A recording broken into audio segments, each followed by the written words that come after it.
Entonces quiero darle la bienvenida a usted al auditorio de la Catedral de Vida. Cada domingo se esfuerza.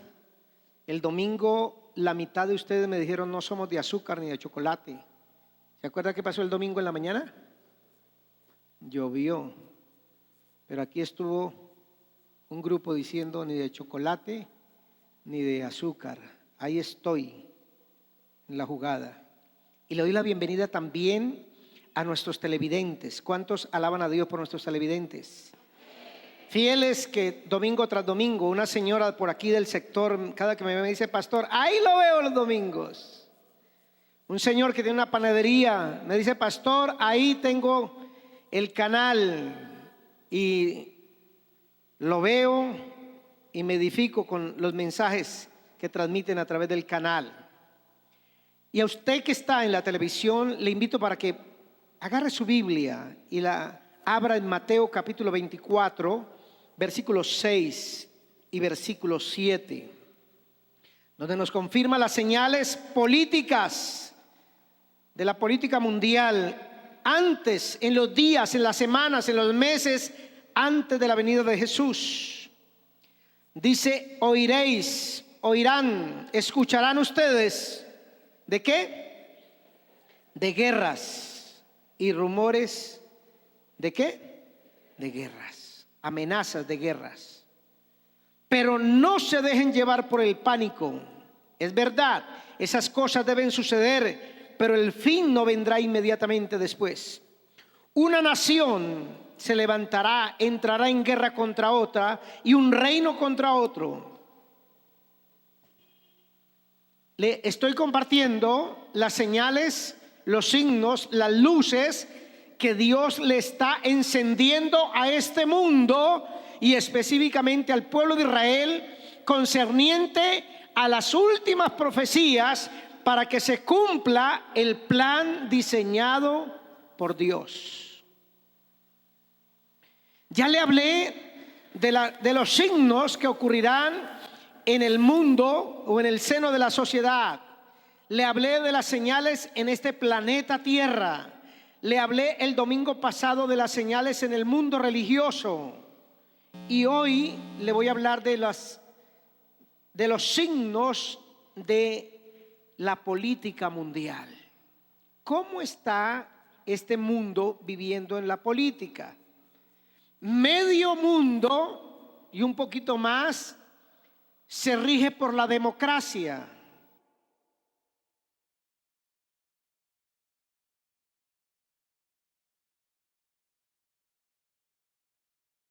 Pero hemos visto en los últimos años cómo hombres en este país y en otros han querido perpetuarse.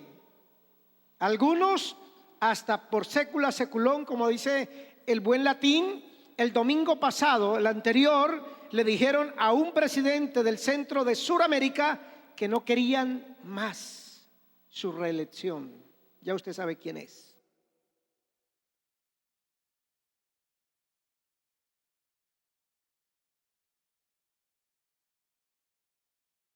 Casi 240 naciones.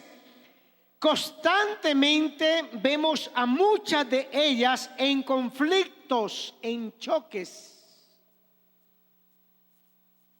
Y nosotros como colombianos tenemos experiencia sobre eso. ¿Cuántos años llevamos en guerra civil interna? Pues ahí pasó el cuento. Dice mi abuelito, en 1948, cuando mataron a Jorge Eliezer Gaitán, esta nación empezó a desintegrarse. Y los que son de más de 50 años saben que esa fue la fecha que marcó el inicio de una violencia que empezó con la muerte de este caudillo liberal y se fue expandiendo hasta las guerrillas liberales que firmaron su acuerdo de paz o su armisticio aquí en la población, aquí llegando al Espinal. ¿Cómo se llama? El pueblito que queda aquí a 40 minutos de Ibagué, antes de Chicoral. Ahí firmaron, pero luego les incumplieron y de esos acuerdos de la guerrilla liberal surgió las fuerzas irregulares que hoy están en La Habana firmando. Y ellos nos han tenido en un conflicto interno. Jesús dice: ustedes van a escuchar antes de que yo llegue a la tierra por segunda vez, como lo he prometido. Ustedes van a escuchar de guerras, pero también de falsas noticias, de rumores de guerras. Se levantará nación contra nación y reino contra reino. No está hablando de todos, pero déjeme darle unos datos interesantes que encontré estudiando para esto.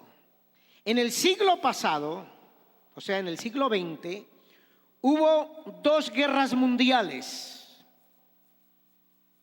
Los que nacieron de 1940 o 50 para acá no saben mucho de eso. Saben poco de eso. Los que han nacido de 1960 para acá y 70 no saben nada.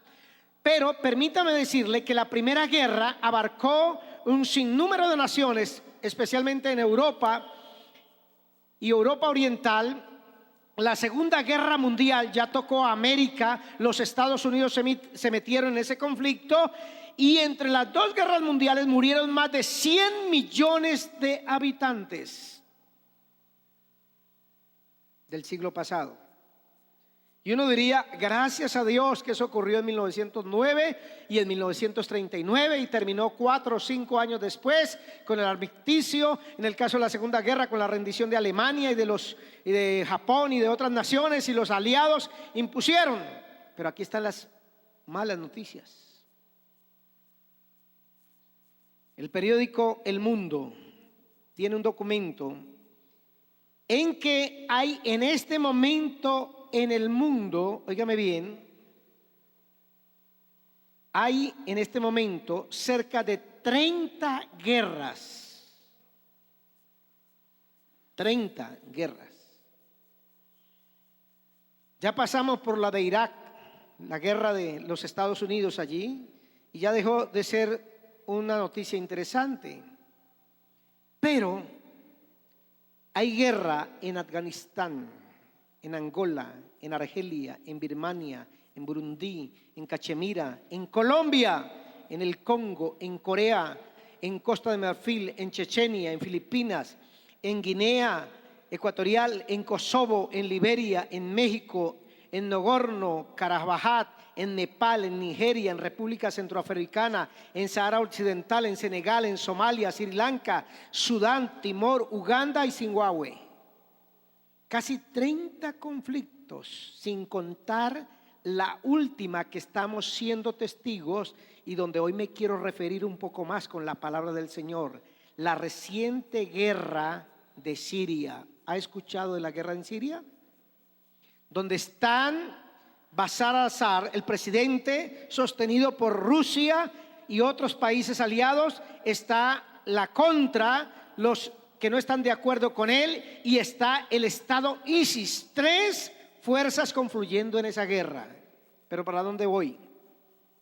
Voy a decirle en esta mañana que lo que Jesús dijo que le ocurriría a esta sociedad, a este mundo, en lo político, se está cumpliendo delante de tus ojos, de mis ojos.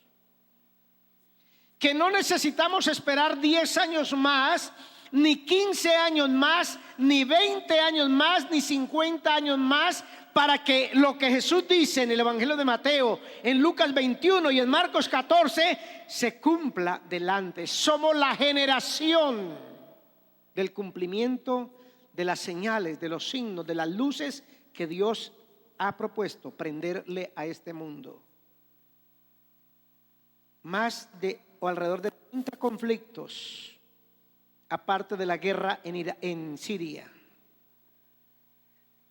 Y en medio de la guerra, uno escucha lo que dice el apóstol San Pablo, refiriéndose también a estos tiempos, en Primera de Tesalonicenses capítulo 5 versículo 3. Dice el Señor en su palabra que cuando digan paz y qué, ¿sí está leyendo ahí? Primera de Tesalonicenses 5:3. Mire que en medio de los conflictos, de las guerras, los hombres también luchan por conseguir la ¿qué? La paz. Y entonces dice el apóstol que en estos tiempos que estamos viviendo, la gente estará diciendo paz y seguridad, paz y seguridad. Paz y seguridad.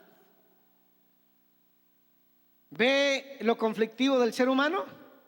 Por un lado, guerras y rumores de guerras. Por el otro lado, el mismo ser humano diciendo ¿qué? Paz y seguridad. ¿Sabe por qué se conformó la Liga de Naciones Unidas? La ONU. Precisamente para lograr la paz en este mundo, en este planeta Tierra. A partir de la Segunda Guerra Mundial, más adelante los varios dignatarios dijeron: venga, organicemos una liga, algo que nos prometa que no se va a repetir el holocausto judío, que no van a volverse a levantar Hitleres, alemanes con ganas de dominar el mundo. Y en 1957 crearon, antes de eso, antes de eso, en el 47 empezaron a luchar para formar esa Liga de Naciones Unidas. Como tal se organizaron en 1957, pero de esos 60 años o 70 que lleva la ONU, ¿cuántos conflictos han tenido que atender? Y su objetivo es la paz. Una palabra que usted escucha en los noticieros diariamente: seguridad, seguridad, inseguridad, seguridad, inseguridad, seguridad, inseguridad, seguridad.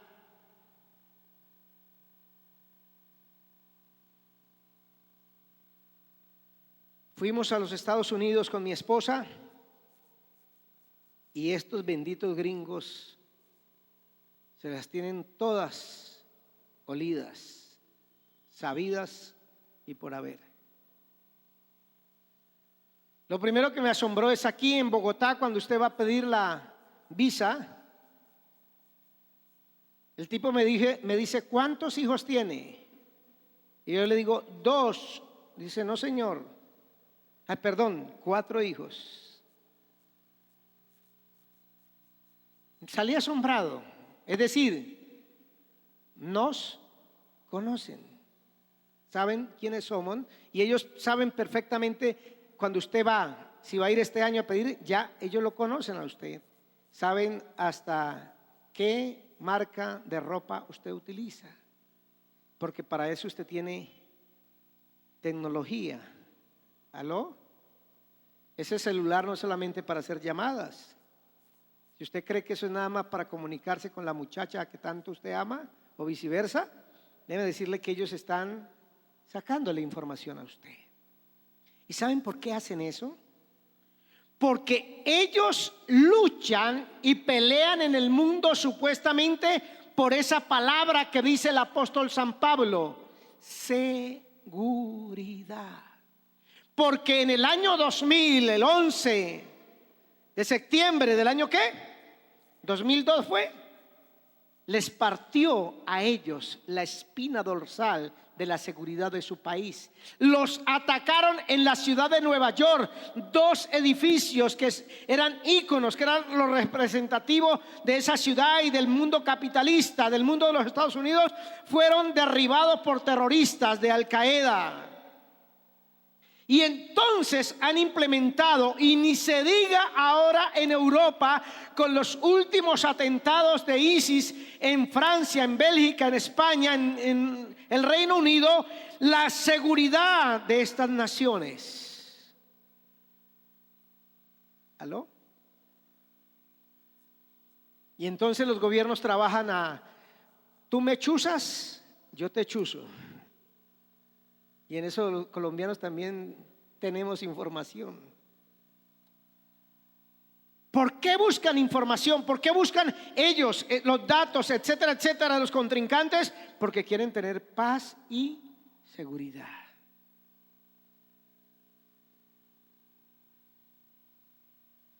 En su sistema telefónico está conectado a una especie de máquina que cuando escucha ciertas palabras, hay un código en inteligencia militar en este país que cuando se escuchan ciertas palabras, inmediatamente la máquina absorbe esa llamada y empiezan a hacerle seguimiento, porque la gente busca ¿qué? Seguridad y paz. Seguridad y paz. Y el apóstol dice, cuando digan paz y seguridad, mire el resultado, entonces vendrá sobre ellos ¿qué? Destrucción ¿qué? Repentina, dice el versículo 3, como los ¿qué? Mujeres, ¿cómo qué? Los dolores a la mujer en parto, y no escaparán. ¿Se acuerda cuando le llegaron los dolores a usted de su primer hijo? Cuando menos los ¿qué? Esperaba.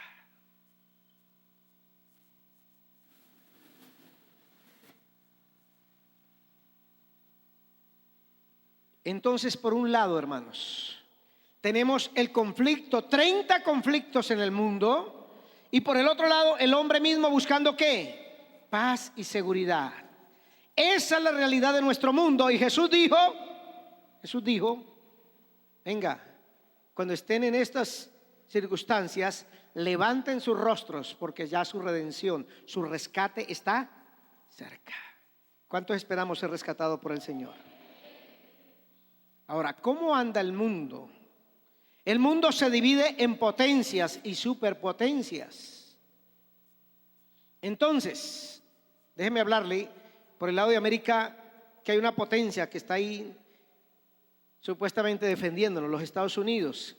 Los Estados Unidos es la conglomeración de 50 estados, 50 pequeñas naciones. Eso es lo que los ha hecho grande.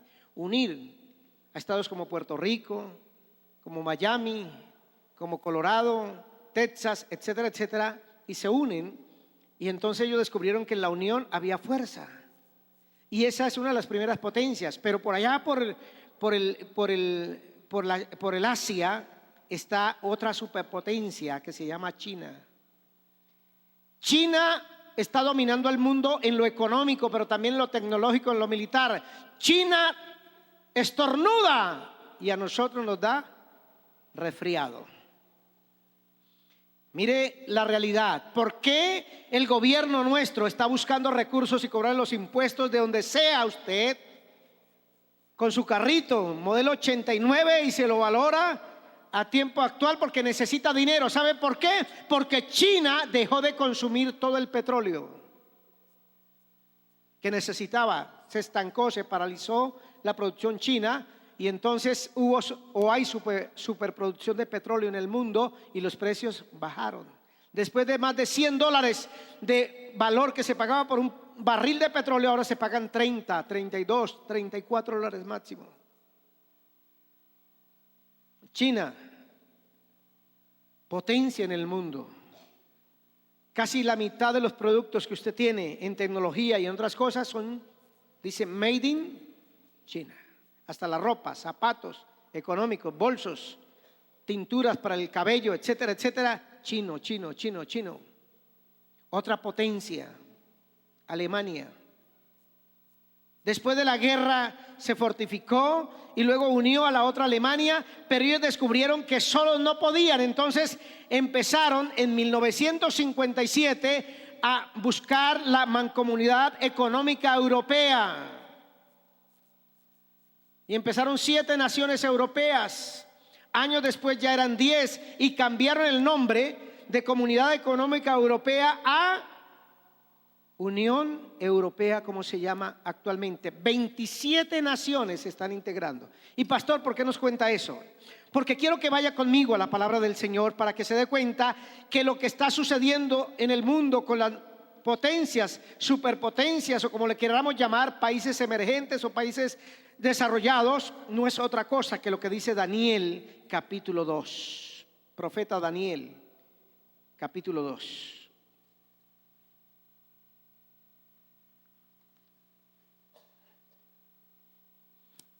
Libro de Daniel, por favor, ¿lo encontró? Permítame ubicarle. Este rey Nabucodonosor, el mandamás del tercer imperio que había existido en la humanidad hasta esa época, Nabucodonosor tiene un sueño que le perturba la vida y manda llamar a todos sus séquitos de sabios, de colaboradores, brujos, hechiceros para que le interpretaran el sueño, y no lo logra. Por allá alguien le dice, hay un judío llamado Daniel. Él le puede interpretar el sueño. Y el versículo 36, mire lo que dice Daniel a Nabucodonosor. Ese fue el sueño. Ahora explicaremos al rey el significado. Le está diciendo Daniel al rey Nabucodonosor. Su majestad, usted es supremo entre los reyes. El Dios del cielo le ha dado soberanía, poder, fuerza y honra. Dios lo ha puesto como gobernante sobre todo el mundo habitado y le ha dado dominio aún sobre las aves y los animales salvajes. Usted es la cabeza de oro. Ahora bien, después de que termine su reinado, surgirá otro reino inferior al suyo y ocupará su lugar. Cuando éste caiga, un tercer reino representado por el bronce surgirá para gobernar el mundo. Después vendrá un cuarto reino tan fuerte como el hierro. Ese reino destrozará y aplastará a todos los imperios anteriores, así como el hierro destroza y aplasta todo lo que golpea. Los pies y los dedos que usted vio eran una combinación de hierro y barro cocido, lo cual demuestra que ese reino se dividirá. Por ser barro mezclado con hierro, tendrá algo por la fuerza del hierro. No obstante, si bien algunas de sus partes serán tan fuertes como el hierro, otras serán tan débiles como el barro. Y sigue diciéndole la interpretación. ¿Qué sueña el rey? Una poderosa e imponente ¿qué? Imagen, estatua, de 4 metales. La cabeza de oro, los pectorales de plata, esta parte de bronce y de aquí de las piernas para abajo de hierro, terminando en los pies con mezcla de ¿qué? Hierro y barro. Y le dice el profeta, tú eres la cabeza, el imperio babilónico. Luego vendrá otro rey inferior al tuyo. Después del imperio babilónico que terminó en el año 536, se levantaron los medos persas. Esto del pectoral. Luego pasaron ellos a la historia y se levantó el imperio griego con Alejandro Magno, que es la parte del vientre y de las piernas.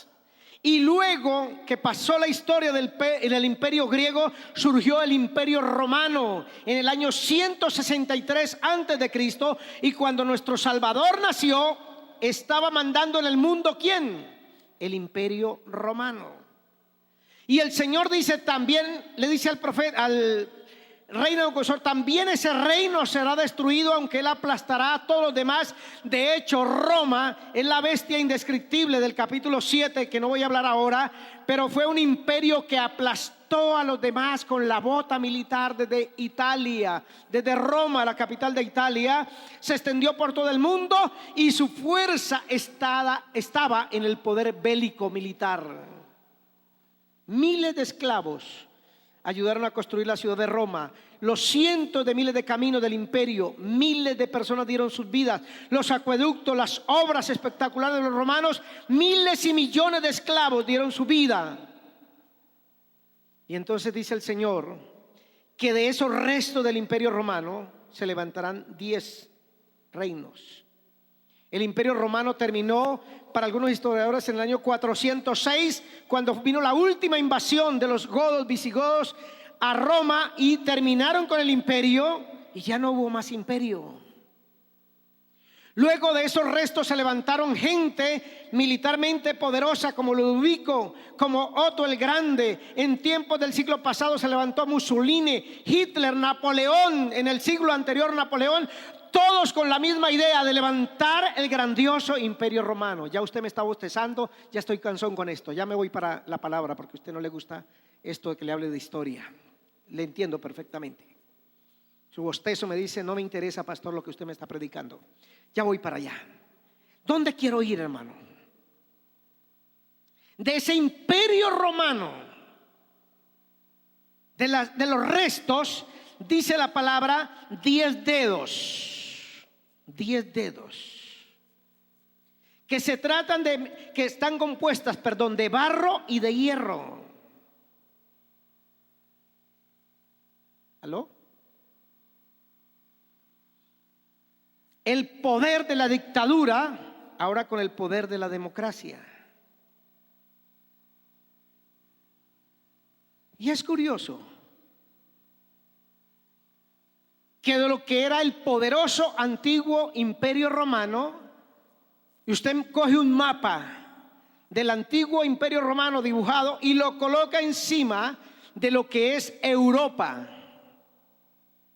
y descubre que las mismas naciones que conforman la Unión Europea era el antiguo Imperio Romano.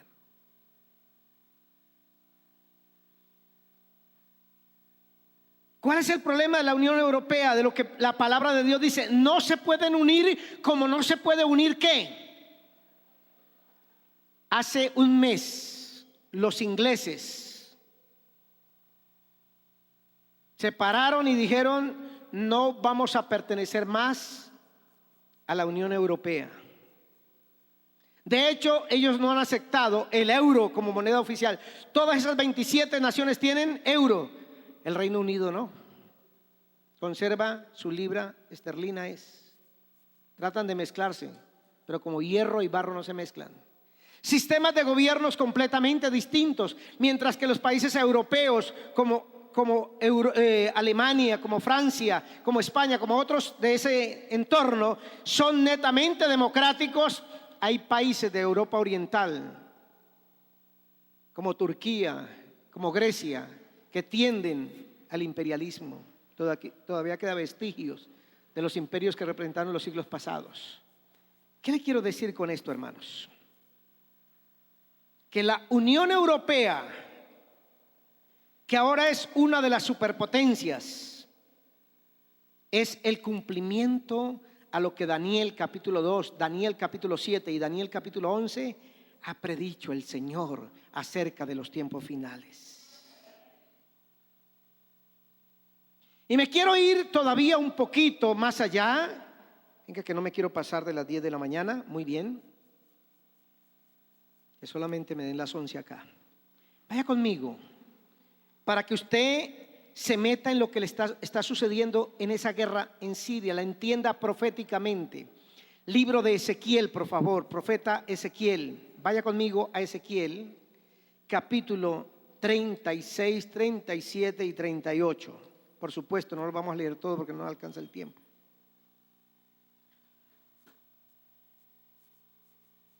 Miren lo que comienza diciendo el capítulo 36.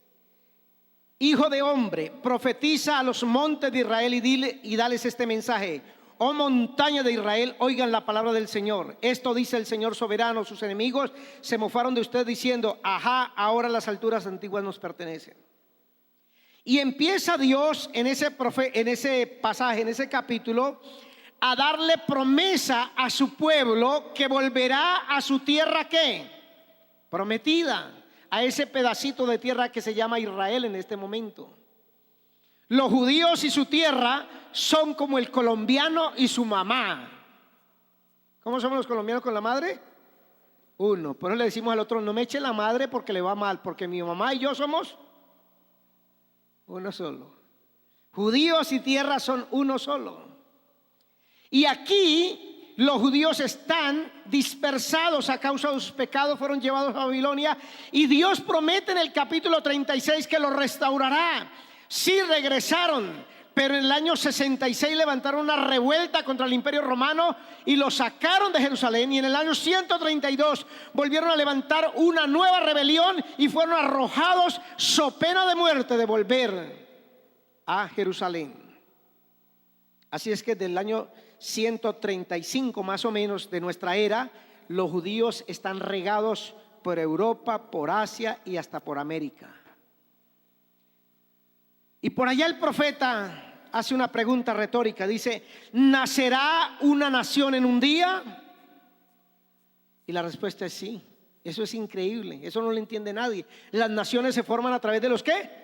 De los años. Mire, nuestra nación colombiana fueron 200 o 300 años de formación, pero Israel nació en un día. El 14 de mayo de 1948, una resolución de las Naciones Unidas declaró el Estado judío y empieza a cumplirse las promesas de restauración, que son, como dice el capítulo 37, Israel era un valle de huesos ¿qué? secos, y el Señor profetizó sobre esos huesos, y vino carne y tendones, y le dio vida, y se levantó como un poderoso ejército, y regresan a su tierra. En este momento hay más de 7 millones de judíos, aún de Etiopía, de Rusia y por supuesto de Europa y de los Estados Unidos, que volvieron a su tierra.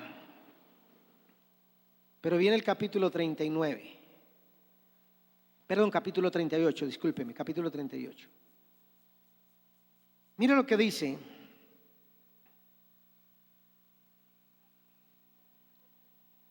Mensaje para Gog, capítulo 39, masacre de las multitudes de Gog. Y ahí en el capítulo 38 y 39 habla de Magog y de Gog. Gog dice: hijo de hombre, ponte de cara a Gog de la tierra de Magog. Versículo 2: el príncipe que gobierna la nación de Mesé y Tubal, y profetiza contra él. ¿Quiénes son Gog y Magog? Usted coge un mapa también y traza una línea recta hacia el norte desde Jerusalén, y mira en el mapa que usted puede colocar, mapa plano por supuesto, y traza una regla y descubre que en esa misma dirección está la capital de Rusia, que se llama ¿cómo? Moscú. Y el capítulo 38 habla que de la tierra del norte viene Gog y Magog. ¿Viene a qué? Mire lo que dice la palabra en algunos de estos versículos. Dice versículo 8: al cabo de mucho tiempo recibirás la orden de entrar en combate. En un futuro lejano caerás en picada sobre la tierra de Israel, la cual estará disfrutando de paz. Después de haberse recuperado de la guerra y luego de que la gente haya regresado de otras tierras hacia los montes de Israel, tú y todos tus aliados, un inmenso y temible ejército, descenderán sobre Israel como una tormenta y cubrirán la tierra como una nube. ¿A dónde quiero ir, hermanos? Ahí está, en el mapa Israel. Al norte de Israel está una nación grande en territorio que se llama Siria. Bashar al-Assad es su presidente. Bashar al-Assad. Siria, vecinos de Israel y enemigos constantes, pero colindan ahí. Hace unos 4 años empezó la guerra civil. Van 270,000 muertos y el mundo a la expectativa, viendo cómo masacran niños, jóvenes, ancianos, adultos. 270,000 muertos. Usted ve las imágenes de ciudades completamente destruidas. Pero viendo que ni las Naciones Unidas, ni Estados Unidos, ni la Unión Europea podían hacer algo para solucionar, Rusia se metió en el baile. Y usted lo ha visto por las noticias. Porque Rusia defiende el régimen del presidente sirio y le vende armas y lo sostiene. Pero Rusia tiene con Siria y con Irán, están estableciendo un pacto de protección. Y mira lo que la palabra dice: caerán, vendrán del norte. Mira el mapa, no lo tienes acá, pero en tu casa lo puedes mirar. Y al norte de Israel, de la tierra de Israel, está Rusia. Vienen sobre Israel a una tierra, dice ahí mismo el profeta, que anda descansada y en paz, diciendo: voy a tomar botín de gente que no le gusta la guerra, supuestamente, que vive en tranquilidad. Y Rusia con sus aliados musulmanes están próximos a caerle a Israel. Ahí lo está viendo. Le estoy resumiendo las noticias de CNN y de los otros noticieros. ¿Dónde entra la Unión Europea? Ahí donde entra el juego, hermanos. Cuando Rusia, Irán y Siria, hermano, ahí en esa tierra intenten invadir Israel, los Estados Unidos y la Unión Europea tendrán que tomar posición. O están a favor de Israel o están en contra de Israel. Y Gog y Magog, capítulo 37, 38 y 39 de Ezequiel, se está cumpliendo delante de nuestros ojos. La reflexión en esta mañana: ¿quiere el mundo más señales de la venida de Jesús? Sí, ellos quieren más y más. ¿Qué quiere la iglesia? La iglesia quiere esperar a su Señor, que un día le dijo: volveré por ti, regresaré por ti, sé fiel hasta la muerte, yo te daré la corona de la vida, espérame, soy tu esposo, regresaré por ti, esposa, para llevarte al lugar que tengo preparado. Colóquese sobre sus pies, por favor. Y el domingo le doy dando otro poquito de luz de lo que le está sucediendo al mundo político, y usted se asombra, se maravilla y diga: Señor, me preparo mejor, me consagro mejor, te sirvo mejor, me comprometo mejor a seguir a mi Cristo, a servirle y amarle a Él, porque las señales que Dios le está dando hasta el mundo están delante de nuestros ojos. Cierre sus ojos ahí donde está. Gracias, muchas gracias, porque nos abres el entendimiento, nos abres la luz de tu palabra, y en ella vemos lo que le está sucediendo a este mundo políticamente, Señor. Como el juego de las naciones, de la guerra y de la paz. Y las naciones como Rusia, llegando a Siria, un vecino del norte de Israel. Como lo predice Ezequiel capítulo 38, ese Gog y ese Magog. El príncipe, el presidente de Rusia y el pueblo de Gog, el pueblo ruso, con todos sus aliados, acercándose a la nación tuya, Señor. Y Siria, su papel profético también. Lo que Isaías y Jeremías dijeron se está cumpliendo, que sería una nación destruida, arruinada. Ahí las cámaras de televisión lo están captando y la están enviando al mundo. Ciudades enteramente destruidas, asoladas, como lo dice tu palabra en Isaías y en Jeremías. Y nosotros ante eso no nos asustamos. Decimos: tenemos un Cristo que dice la verdad. Tenemos un Cristo que lo que prometió lo está cumpliendo. Tenemos una palabra segura, confiada, esta Biblia bendita que dice cómo está este mundo en estos tiempos finales. Cómo anda nación contra nación, los reinos de este mundo. Cómo se acerca el desenlace final, Señor. Y Padre, como cristianos, nos queda la única y la más preciada alternativa: ser mejores cristianos para nuestro Dios, ser mejores hombres y mujeres de Dios, ser hogares y familias que en medio de nuestro ajetreo común y cotidiano, del trabajo, del estudio, levantamos la frente para mirar al cielo, porque un día, como lo dijo el ángel a los discípulos allá en Hechos capítulo 1 versículo 11, ese mismo Jesús que fue tomado de entre vosotros, así volverá.